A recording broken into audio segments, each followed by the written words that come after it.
Dans le numéro de septembre de la revue Études, nous avons choisi de mettre en exergue un premier article qui s'intéresse à la Turquie. On sait que dans le conflit en Ukraine, la Turquie essaye de jouer un rôle de médiation entre les deux parties, la Russie et l'Ukraine.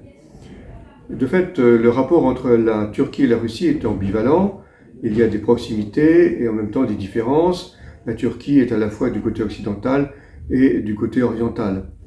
Bayram Balci, l'auteur de l'article, montre que la Turquie peut évoluer effectivement dans le sens d'une position médiatrice entre Orient et Occident.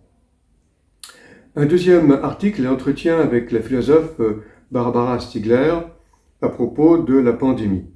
Elle fait un bilan qui n'a pas été souvent établi d'une manière de fonctionner du rapport du gouvernement et de la société pendant la pandémie, montrant le danger d'une dérive, on pourrait dire, technocratique, avec une inflation du vocabulaire guerrier, qui finalement met à l'écart les instances qui seraient plus susceptibles d'entretenir un vrai débat sur cette situation complexe.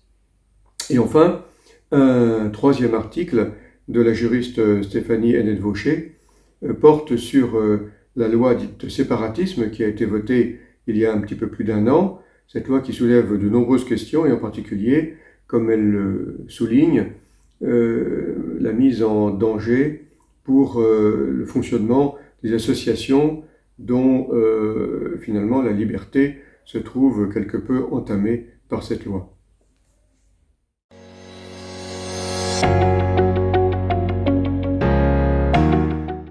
Un article sur l'évolution de la Biélorussie qui a connu il y a 2 ans une révolution par Ronan Hervouet, professeur à Bordeaux.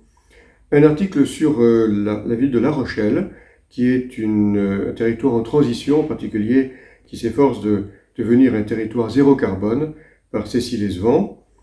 Un article qui fait retour sur les affaires d'abus sexuels du clergé, 1 an après le rapport de la commission Sauvé, par l'une des membres de cette commission, Alice Casagrande, le savoir des personnes victimes. Dans le champ théologique, Agnès Desmazières propose une réflexion sur la place des laïcs dans le domaine de la théologie universitaire. Et enfin, Claude Tudury propose un texte sur mesure et démesure de l'amitié dans les essais de Montaigne. Bonne lecture.